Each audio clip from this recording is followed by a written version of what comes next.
This episode is brought to you by Tecovas. Because it's rodeo season, and the Denver Tecovas store is ready to help you find your next pair of Western boots. Tecovas stores also offer complimentary services like free drinks, boot shines, and custom leather stamping or branding that will make your boots truly one of a kind. Stop by your neighborhood Tecovas store in Cherry Creek North today. Grab a cold one and shop the finest leather and Western goods to get ready for the National Western Stock Show. Don't go gently, y'all.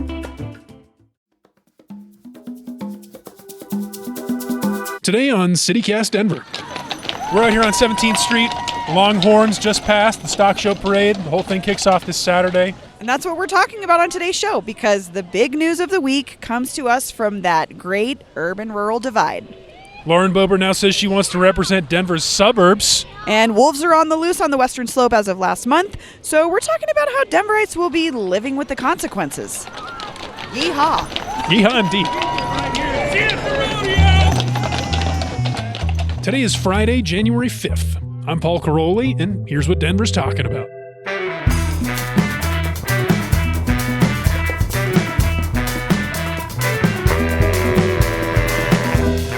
Welcome back to CityCast Denver, where the world is our Rocky Mountain oyster. Gross, Paul. It's Friday. We're here at the 5280 Magazine Studios. Bree Davies is here. Hey, Bree. Hey, have you seen a picture of like a cooked Rocky Mountain oyster? I've seen a lot of them. I've been doing research. They don't look like oysters. Like, No. Why is that the thing we call them? I have no idea why we call them oysters. I 'Cause mean, I know why we don't call them what they are. Right, which is cow balls. Yeah. It's really a hard sell. Yeah. Anyway, stay sell. tuned for the rest of Western Hard Week. sell. Maybe there's a Rocky Mountain oyster tasting coming up soon. Oh. Maybe. Maybe. All right. So we've got a great returning guest here today to help us continue Western Week. She last joined us almost 2 years ago. I looked this up to talk about her reporting on the fight over the health department in Douglas County. Holy cow. Which was such the big I know, split. the masks, the schools, the whole. Was this the Tri-County split? Mhm. The big split. Very dramatic, very dramatic. But she has since gone west after a stint covering the State House for the Colorado Sun. Elliot Wensler is now a political reporter with the Aspen Times. Welcome back, Elliot. Hello. Yeah, thanks for having me. Thanks for coming back. And just to clarify, it's Aspen Times, it's Vail Daily, it's Summit Daily, it's Steamboat, it's several other papers. I have not figured out how to quickly summarize my new job. So, But if you pick up a newspaper in Summit County, there's a good chance your Yeah. byline's Your byline's in there. Yes. Cool. And also, because a lot of people, when I posted about this on Twitter, thought like, congratulations, you're moving to the resort communities. And I had to say, whoa, whoa, whoa. I actually still live in Denver because I will be still covering the State House and covering the congressional delegation for the Western Slope, but from Denver. I just get to take the occasional trip up 70 and for company ski trips and Company stuff ski like trips. that. Yeah. Torture. Ugh. Yes, very hard, very, very difficult. Elliot, while I was doing some research on you, knowing you were coming in and knowing we're doing this Western Week, I learned that you are from Nashville, Tennessee, which is a city in the East where people also wear cowboy hats. Y'all. What's the deal with that? How do you feel? Is that a different kind of thing? What's the difference between what we do here and what they do there? You know, I actually think that there's a lot of similarity, and I've found a lot of comfort out here realizing how much people love country music. That was not something I expected. I lived in Florida for a stint, and people just like fully made fun of country music all the time. And I also do that sometimes. But when other people were doing it, I found myself being like, wow, I'm really homesick, and I like miss that people having this complicated relationship with country music where they kind of love it and kind of hate it. But I feel like I've found that out here too, where there's a lot of people who really enjoy that style of music. And I think about the sort of modern take on country from like Sturgill Simpson and Tyler Childers. Love and Sturgill of course, Simpson. the forever love we have for Dolly Parton and like that vein of country. But there is also the other side of it, which is like, my sister's one of these like a Morgan Wallen people maybe, or goes to the Stampede and stuff. So it's definitely both of those kinds of country for sure. yeah. All right, let's get into our top story of the day. This is a big one. It's something we've been following for months and months and months and months. We last spoke about Congresswoman Lauren Boebert, who represents Colorado's 3rd congressional district the week before Christmas. At the time, the discussion was about how even Republican leaders in our state were abandoning her after her Beetlejuice moment. She was at the time running for re-election, or just starting to run for re-election next year. But then last Wednesday, the Congresswoman made a major announcement in this Facebook video. Now for this video, let's get right to it. Today, I am announcing my candidacy for the 2024 Republican nomination to represent Colorado's 4th Congressional District in the United States House of Representatives. It's the right move for me personally, and it's the right decision for those who support our conservative movement. She really came into it hot like a YouTuber. She was like, smash the like, that's the subscribe button. Get ready with Let's me. get into it.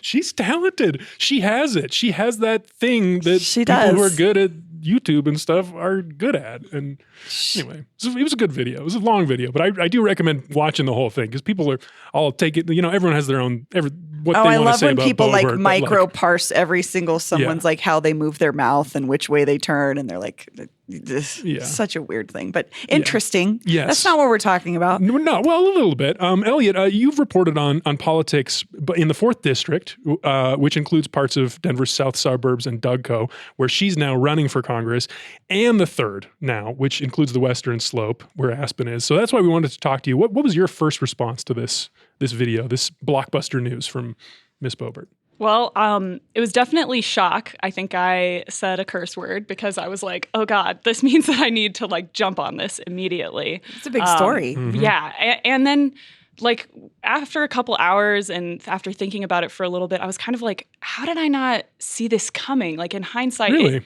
it just feels like, to me, it felt like, oh yeah, that makes sense that would be what happened. But of course, it's hindsight. You know, I did not at all foresee this. What made sense to you in hindsight? What came together?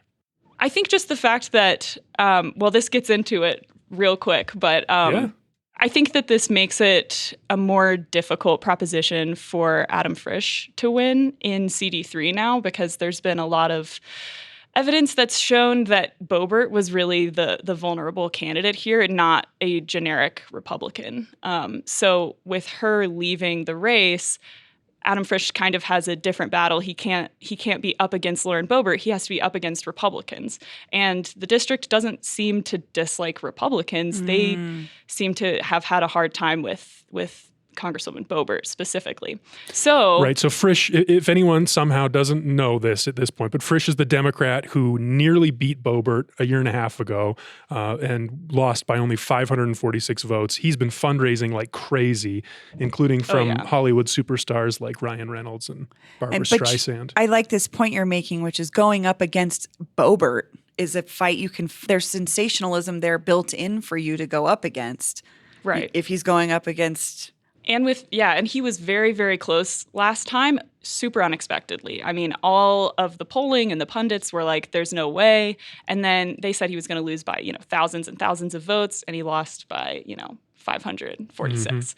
So there's that. And then there's also what happened in the fall. There's the Beetlejuice incident. Again, if there, somehow people have not heard about this, it was the Congresswoman was removed from a Denver theater for being disruptive, vaping, talking, things like that. There's a lot more to it than that, but that's kind of the gist. Just Google Boebert Beetlejuice. You'll get the whole story. You can spend so much time on that Google and enjoy search. yourself. Yeah, it is pretty entertaining. And I see people talking about that like on the World Wide Web. People from all the time, everywhere are talking about it, which is so interesting. Oh, it was one of the biggest moments of the year last year. Yes, Very for sure. exciting. Very exciting it seems to have caused a really big hit for her in her district. We started seeing some, really mainstay Republicans in the States coming out for her primary candidate, or for her primary... Jeff Hurd, yeah, for her opponent there. And so, I don't know, I think that happened. I think there have been rumors that there was maybe some internal polling that was done that showed that in the general election against Frisch, a matchup wasn't going to go that well for her. That, now, I haven't confirmed that. I haven't seen that. That's sort of just the word out there. So that kind of sets up things for CD3 that like, okay, now does it make it a little bit easier for Republicans to hold on to that? But at the same time, CD4 is like by far the most Republican district in the state. CD3 is like +9 for Republicans in a, how it's expected, how the it's districts were expected drawn. to fall. Yeah. Right. And CD4 is like +24. So this strategically is just like +27, excuse me. So it kind of, it sort of sets up a scenario where it seems like it's easier for Republicans to hold on to both of those districts. So why not move into the district where we're losing somebody who was pretty popular? Ken Buck was in that seat. Longtime Right. congressman out Right, of Weld County. And he's former prosecutor. He's just not running again because of his disillusionment with his own party, as what I've understood. So she was seeing strategically, this would just make more sense. I guess so. But I mean, it's important to note that this was a shock to everybody. Like I was sitting there kind of like kicking myself, should I have seen this coming? And then I started calling, everybody I know. And I was like, did you know this was coming? Did you know? And everyone was like, no, I had literally no idea. We had nothing coming. And also, reporter for the Colorado Sun, Jesse Paul, he was the first person to report on this and was like hot on the track, knew that it was coming and was calling her, like people close to her, to try to confirm it. And they were like, what? That doesn't make any sense. Oh, so are you sure? So it seems like it might have just been like her and a close group of and a really trusted close group. advisors. Right. And even something that I thought was really interesting is the chair of the Republican Party for the state of Colorado. I don't know if you all have seen the statements he put out, but he seemed to even be taken aback. Yeah. I've got a quote from Dave him right Williams. here. Dave Let's go Brandon Williams. Williams. He said, we felt she was best suited for Congressional District 3 and that she was in the best position to win re-election and retain that for Republicans. Yeah. So not only was he surprised, but I don't think he supports this. No, he also said he thinks that there's a lot of people in CD3 that are going to be really disappointed by this, that are going to be frustrated that she's not going to be trying to represent them anymore. They can't vote for their girl. Yeah, but Interesting. it's like I'm thinking about this just from the seat holding perspective of just a Republican is a Republican. So, I mean, how did we get Donald Trump? Even if Republicans didn't outwardly say they supported him, enough of them fell in line and voted for him. We may see the same thing happen in CD4. Yeah. So we've talked a little bit about her motivations. I want to play one more clip from her Facebook video because I thought this was interesting. So this is how she's framing what she's doing here. Since the first day I ran for public office, I promised I would do whatever it takes to stop the socialists and communists from taking over our country. That means staying in the fight. But it also means not allowing Hollywood elites and progressive money groups to buy the 3rd district, a seat that they have no business owning. I will not allow dark money that is directed at destroying me personally to steal this seat. Homegirl out here on the national stage all the time, fire and brimstoning all her Christian evangelicals who cannot vote in her district across the country, pulling that money in. Please. Yeah. Please. Like, come on. Also, like, oh, the commies and the socialists, like, dog whistle. We get it. We get it. It's just like same old Boebert playbook to me. She knows what she's doing. She's playing to her base, and her base exists in CD3 and CD4. It's just, I don't know. I think it's kind of a red no matter who for folks, and she may be elected, even if, a month ago people were not thinking she was going to be their candidate. Right. So we'll talk about CD4 a bit in a second. I just got to point out, like, there's part of me that respects the game here. Like, she's talking about these Hollywood donors, all these people who have donated money to Frisch. I think he's raised over $7 million. Yeah, I'm not discounting that that's also part of the game. You know what I mean? Democrats play that game too. It's not that we're better than the GOP in that sense. Like, I would call that out too if I was her. It makes sense to me to say like, oh, this is where the money's coming from. You're right. It is where the money's coming from. But like, the game part is what bothers me as a voter. Like, as a voter, I don't like being played. And I know that this is how politicians talk about it and political strategists talk about it. But when it comes down to somebody's vote, that feels it's just rude. Oh, I'm just part of your game?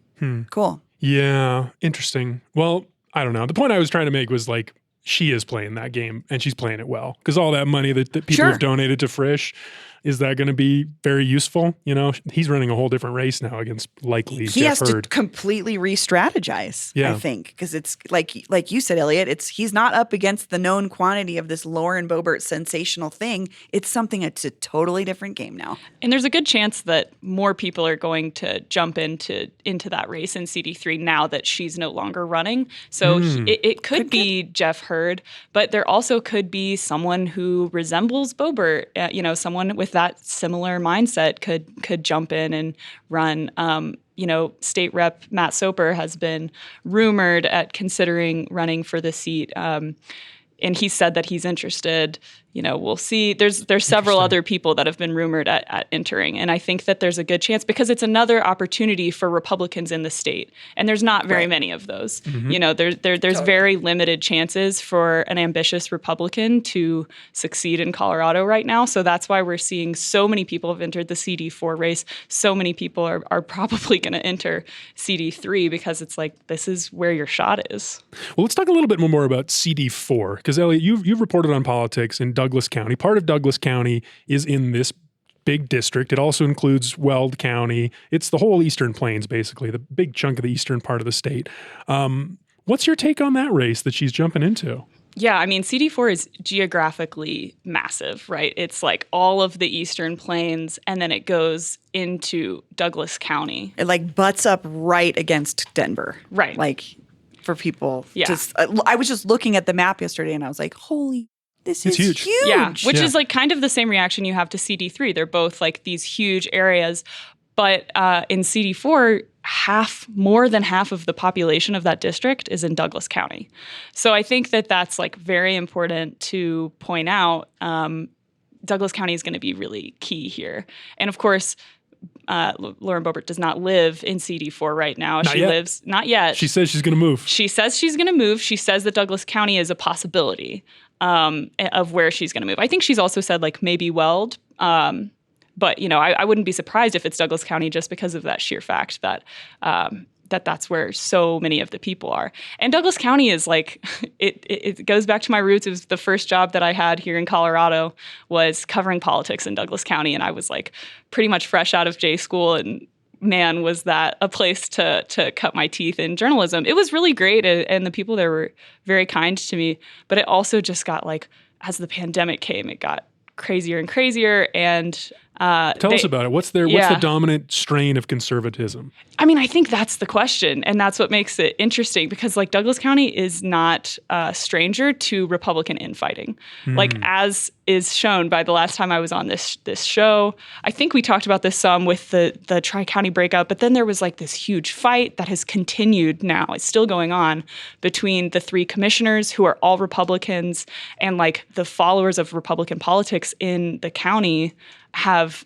frayed in part because of that county commissioner fight. And so people like really align themselves with one side or the other. And like where that is going to overlay with like Boebert politics versus the other candidates in that race, I don't know yet. I mean, I spent a little bit of time, as I always do, just keeping an eye on, the politics Facebook pages of Douglas County. I can't seem to get away from that.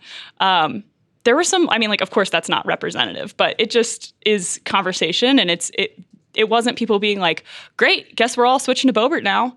Like, guess that's who we're going to support. It was people being like, I don't really like that she's just coming over here because she wasn't going to win in her district. And like, I think that's going to be a big question for CD4 is how much people don't like that kind of maneuver. Yeah, and I guess we'll see that more in the primaries, like how people really feel about it. Because once it gets down to the actual election, that stuff won't matter anymore. I don't think. No, by the time we're there, it's like, well, she switched districts, whatever. Right. I got to vote for my it's person. Plus 27 for Republicans. Right. Like people are not gonna. I don't have a crystal ball. Pundits have been wrong, but it seems unlikely that a Democrat could take that seat. No, clearly not. Clearly, the interesting part is going to be the Republican primary in June, and that's what we're going to be watching for. And right. I don't know. I mean, personally, I feel like she's got a chance here. Not just the name recognition, but I think her policy record. She's been a longtime champion of the oil and gas industry on the Western Slope, and that's huge in Weld County. I think there's going to be a lot of people that are interested in her and see her as an ally. Oh, definitely. I mean, she has a lot going for her in that district. Name recognition does go a long way. I think a lot of people even feel like she's been unfairly targeted, that that people just won't let up. And they like the things that she's done. They like seeing, the Pueblo Jobs Act. They like seeing the different things that she's focused on. Recently she's been able to focus a lot more on policy. Some say that it's because she's trying to rehab her identity. She says, well, now Republicans have a majority, and that's why I'm able to get more done. I interviewed her, and that was a big point that she made, is like, it's not just that I'm suddenly doing this, it's that I suddenly can do it. You talked to her? She's I always did. turned down my requests. What's she like? She's just like maybe like how you would expect any politician to be. She wasn't in any way like, I asked her questions and she answered the questions. I didn't find her to be particularly combative in any way or anything like that. She just pretty much had prepared answers and went off the cuff. Even as I tried to kind of ask stuff that maybe she wasn't asked before, she seemed prepared. And I don't know, it wasn't very different than other interviews that I've done with politicians, which I think is like, people said that, I heard reporters say that about Trump as well, that they would like expect it to be similar to his campaign speeches. And then it was just a lot more like, no, it's just like interviewing somebody. Interesting. Yeah. Interesting. Well, we will be continuing to try to book her on this show for an interview, and we will obviously be talking about this as that race develops. But right now we're going to go to a quick break, and we'll be back with more Western Week. Hey, CityCast Denver. My name's Chef Andrew Fourlines, and I'm excited for the stock show this year. I'm actually going to be doing some cooking demos and appliance technology classes in the CSU Spur Terra building, their state-of-the-art kitchen. We're going to be doing demos all day long on January 6th and January 20th, showing people how to cook steak with modern cooking technology. Really excited to do it, and we're going to have a good time. So have people come check it out. Excited for the stock show. My daughter's going to be in the parade, so that's going to be fun. All right, bye-bye.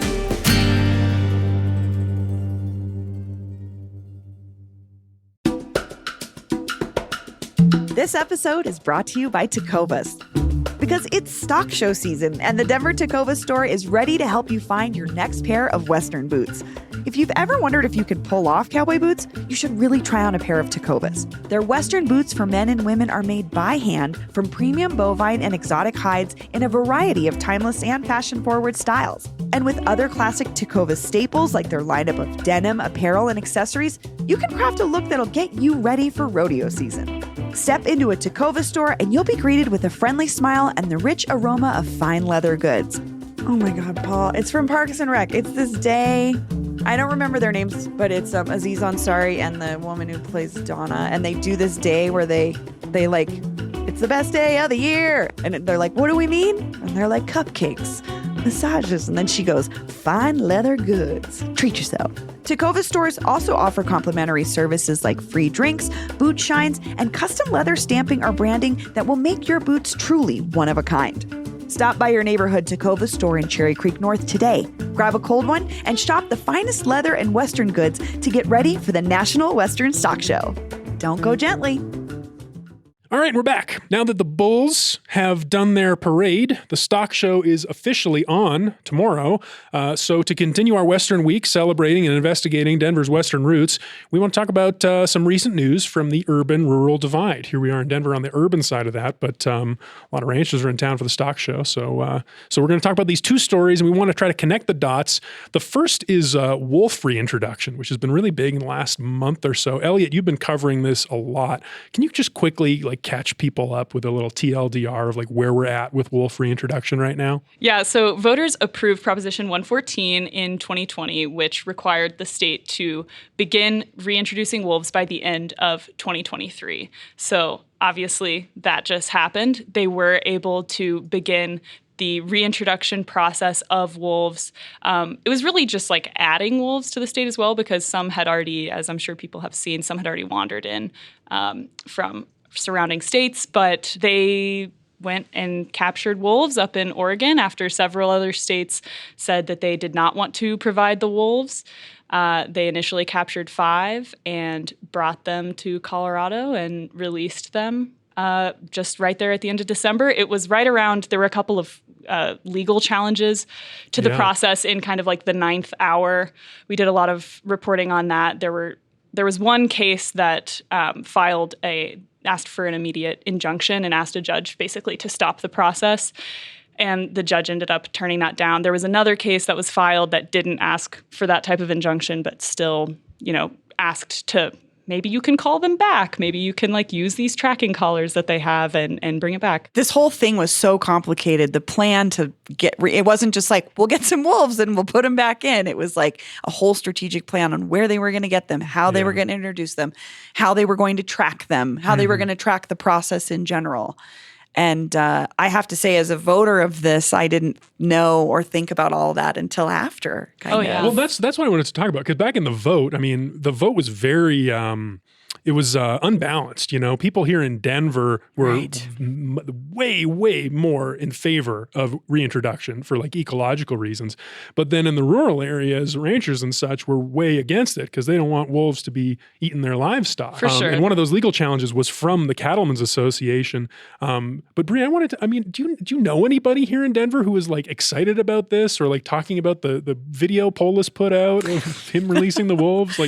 I didn't hear a peep. I didn't either. And I just felt like after the fact of the vote itself, I felt uninformed as a voter. I wish that I had understood more from the ranchers' perspective, because I heard it, which I think most folks who voted in Denver for it was the ecological reasons. It's restoring the natural ecosystem in Colorado, and they're natural predators to certain animals, and it keeps it just keeps everything going. From what I understood, it was ecologically the right thing to do.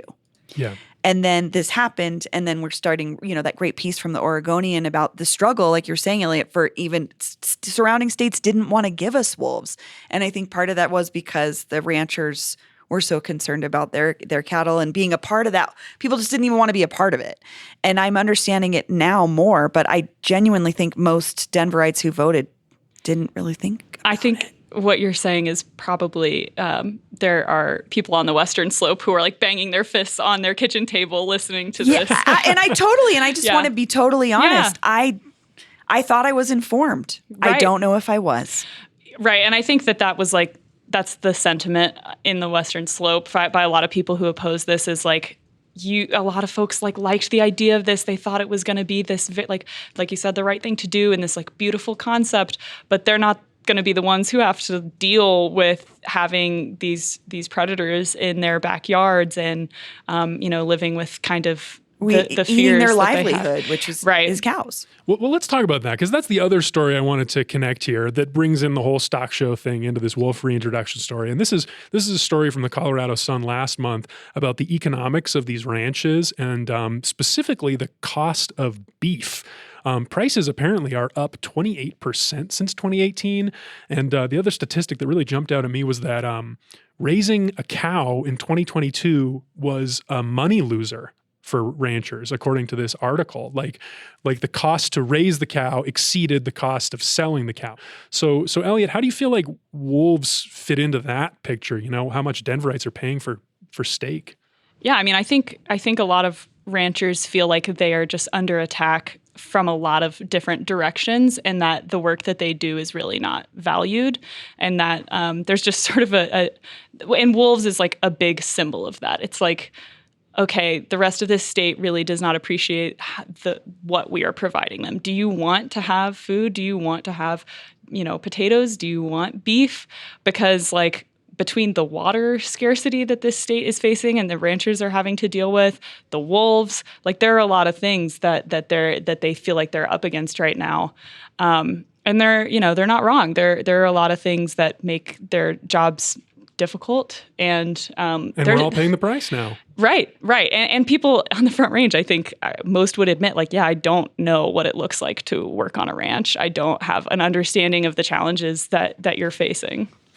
Yeah, the Oregonian story really got into that, what ranchers were having to do to keep their cows safe from wolves, which was sleeping in your truck with your herd, right? Having these types of fences around it, and just I just had not thought about that aspect. But I have to say, Paul, what I took from this story from the Colorado Sun, which also I love the graphic design on this story because it looks like the Oregon Trail. Like Same. that It's beautiful. to me was like so clear, and it resonated with me. But Link in the show notes. it's great. It's great. But what I took from the story was like, why are we still eating beef? It feels like It's not efficient. The math isn't math in here. What are we doing? Like if it's that, like if it's costing ranchers, why are we not taking that as a sign that we need to change our habits? I don't know. That's what I took from it. That's interesting. I was thinking along the same lines, actually, about like how this market worked and how like the vote over wolves sort of says something about what we value right now. Like, what do we want out of our food? And like, there's so many more people who live in cities now versus 100 years ago when cattle ranching was a much more popular profession. And like, since this is a democracy, all these more people get to put their fingers on the balance and say, we want to pay less and we don't care if there's wolves coming after your cows. Yeah, because most of us are not thinking, and I feel like they kind of talked about this in the story, is like you go into a store, you buy a package of ground beef and you make tacos for Taco Tuesday or whatever. You're not thinking about, and this is a problem that I think we have as meat eaters, not thinking about the process where we get meat in the first place. But that to me is that cognitive dissonance is a part of this problem. We aren't thinking about not only the animals, but the people on the other end who are creating that for us. But I mean, I'm a meat eater. That's the thing. Is like, I'm not like, oh, we shouldn't be eating meat. It just made me think, what are we doing? Yeah. Interesting. Elliot, how do you feel about the cost of beef thing fitting into the wolf story? How do you feel like that? Well, I do want to point out, like, we were talking about the Oregonian story, and like, it was interesting what you're saying about all of the different things that you can do to protect your livestock from animals. And I do think that's really interesting because there's like a lot of different things that ranchers can do, but some of them only work for a little while, or some of them are like really expensive. Like you can bring in burros, I learned, and they chase off predators like wolves, which I just think burros? Yeah, like donkeys. Oh. Okay. Which I just think a donkey will chase off a wolf? I guess. Whoa. Payne's over here like, duh, Paul. Yeah. But there's things we don't know. And you can also like try to train. This was in I think a Denver Post story from Elise Schmelzer, but you can train your cattle to like behave differently so that they are less. So there's things that can be done. But I don't know, there's kind of like this back and forth. So there's things that can be done, but at the same time, there is also evidence of predation. Yeah. Elliot, do we have any actual data? Do we know any numbers about how much these wolves actually attack cows? Yeah, so the Associated Press actually did a study of like how much this happened last year, or in 2022 rather. And there was like, I think around 400 cases of livestock being killed, with like being mostly cattle, some lamb and sheep, the occasional working dog, things like that. So it's definitely not like zero. There are definitely ranchers that are being affected by this, but when they looked at that in like the grander scheme of things, it was like 0.002%, I think. Wow. And that's probably across the country, right? Right. So I think that the general idea is that like the vast majority of ranchers probably won't actually have their animals attacked, but the ones who do, it's going to be really terrible. And also, everyone's going to be like living under this fear of like, is it going to be me? Is it going to be my animals? So it's not like there's, just because it's not happening all the time, that means that there's no impact. But it does look like, based on the data, that there's not quite as much wolf attacks on livestock as maybe people perceive. Sure. Of course, when it happens, media is going to cover it. And so that can kind of increase people's perception of how common it is. That's something to think about too. Interesting. Yeah. But also, it was found that a couple of the wolves that were released in December came from a wolf pack in Oregon that had a history of attacking livestock. I saw that and I was like, but we know that's what wolves do. They're predators. But CPW had said, we will try not to do that. Lawmakers had said, we think it'd be a really bad idea if they did that.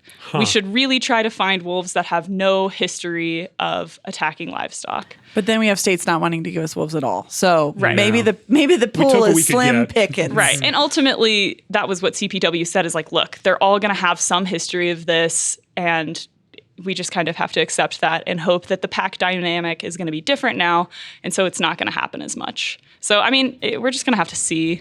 Regulating nature. It's rough. Right. Maybe we should have reintroduced donkeys. How about that? These donkeys are so ferocious. Get some donkeys out in the woods. Well, we're going to leave it there, and then we'll be back with our favorite segment, favorite way to end the week, Rocky Mountain highs and lows. Let's do it. Rocky Mountain highs and lows, a.k.a. wins and fails. We each brought a recent local something that we think is a win and another one we think is a fail, and we're going to go around and we're going to talk about them. So let's do fails first so we can end on the good stuff. Bree, how about you? You want to take us away?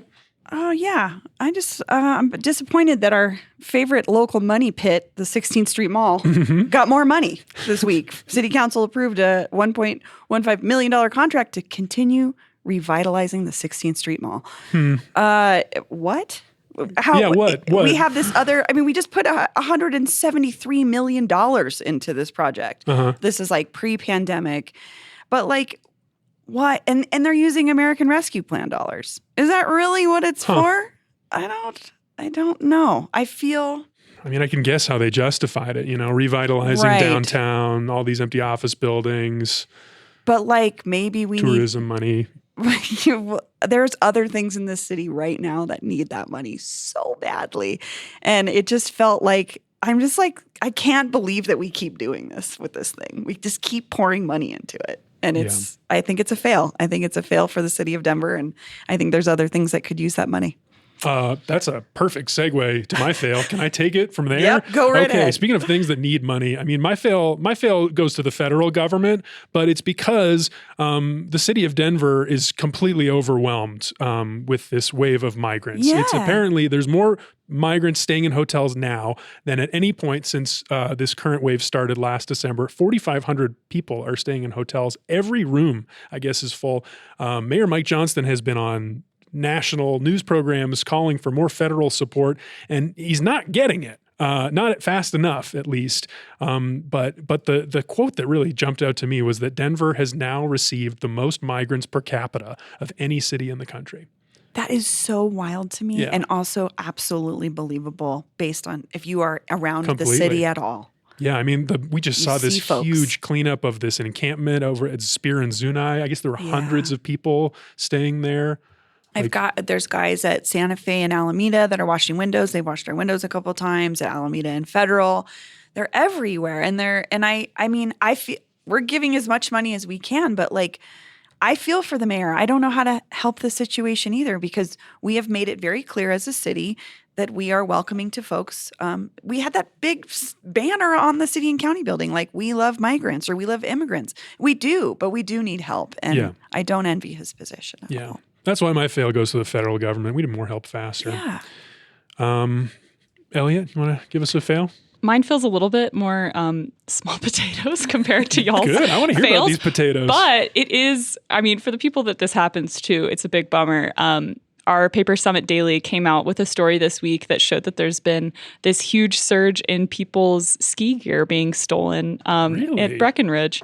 Yeah. Oh, that's a bummer. Which is, I feel like anybody who has skied in Colorado, there's this like weird trust thing that happens where you leave like your hundreds or possibly thousands of dollars in gear just like out and you go have a drink in the chalet. Maybe you do a shot ski. Maybe you just have a hamburger and you enjoy yourself and then you come back and your stuff is safe and sound. And sounds like maybe that's changing or maybe this is just a momentary, early season, not enough snow, so I need to steal gear type mentality. Who knows? Do they have theories? That's pretty much it, is like that everyone's, I don't really understand, but it's like everyone's stuff is just accumulated in one area because not much of the mountains are open yet. Oh, okay. But so the opportunity is like a little bit greater for potential thieves. And there's like so many people around. Maybe it's like allows someone to grab and go because there's like so much chaos. Yeah. That's interesting. And skiing's already expensive. And so if you have invested in gear and stuff, that's got to... Having it stolen would be devastating. Yeah. But it is... We'll go on. Well, I just think it's one of those interesting things that I find about Colorado sometimes is we have unspoken rules about things that seem quote unquote safe or not. Like, right, that's what I was thinking too. Like, you just leave your skis out on those. I haven't skied in 10 years, but you just leave them out there on the rack. And that's how it's always been. It would be a shame if that went away, if norms changed over this. Yeah, I think they were talking about like, oh, you can rent a locker.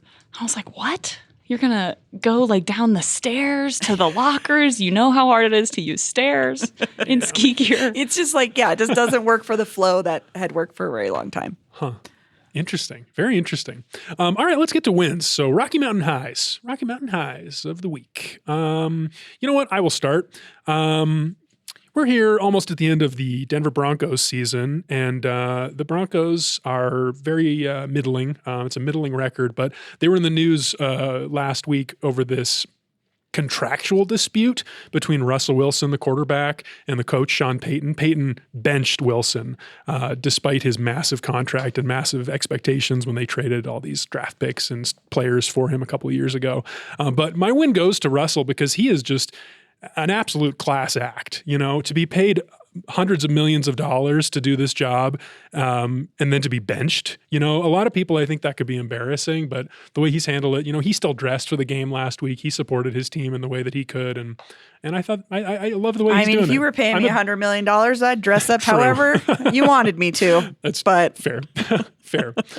But I don't think everyone in his position would do it. And I think he's handled it pretty well. You think they would pout?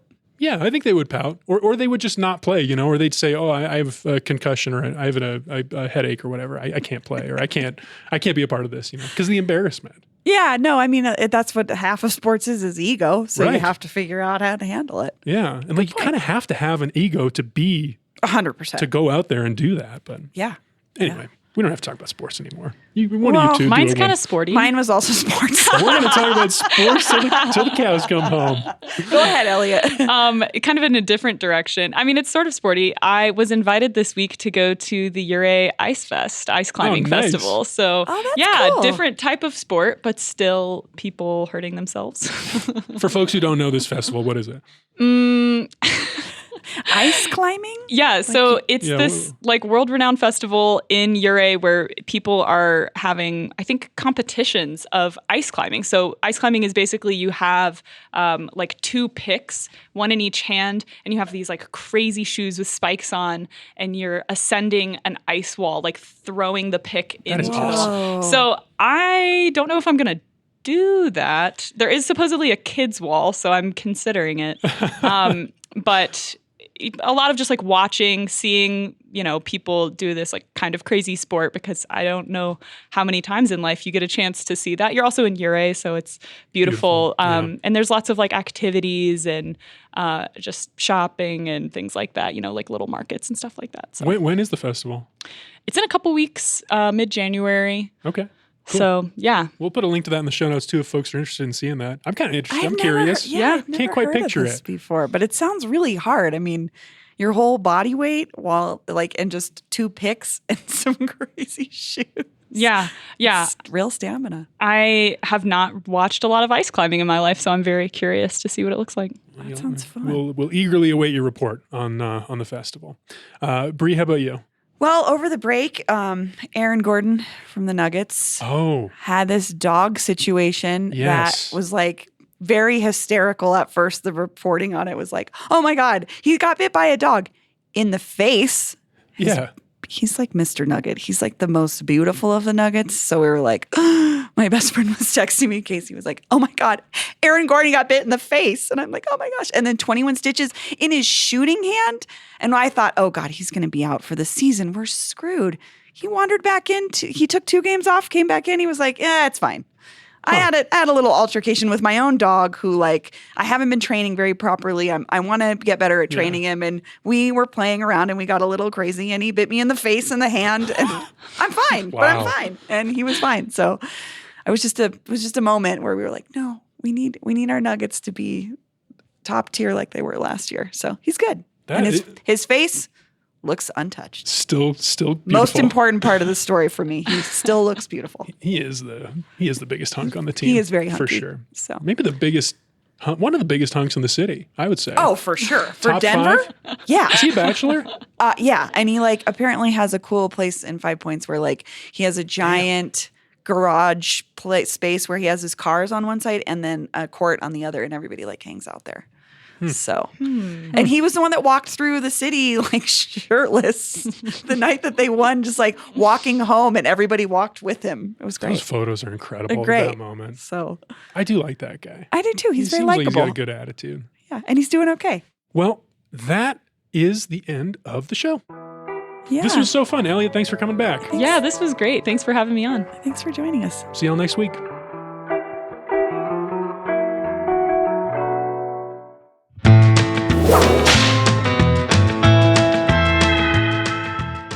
Hey, it's Bree Davies, and I'm here with newsletter editor Adrian Gonzalez. Hi, Adrian. Howdy, Bree.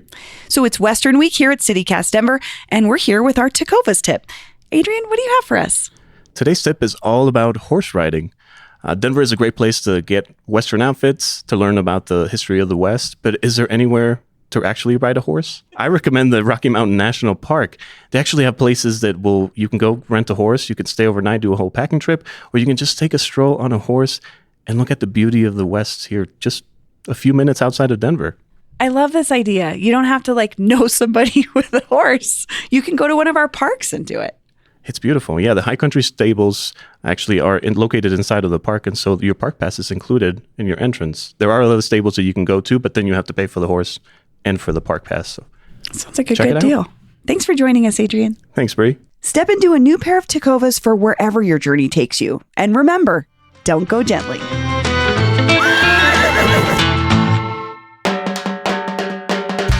That's all for today here on CityCast Denver. Our producers this week were me, Paul Caroli, and Olivia Jewel Love. Peyton Garcia and Adrian Gonzalez write our morning newsletter, Hey Denver. Bree Davies is our host.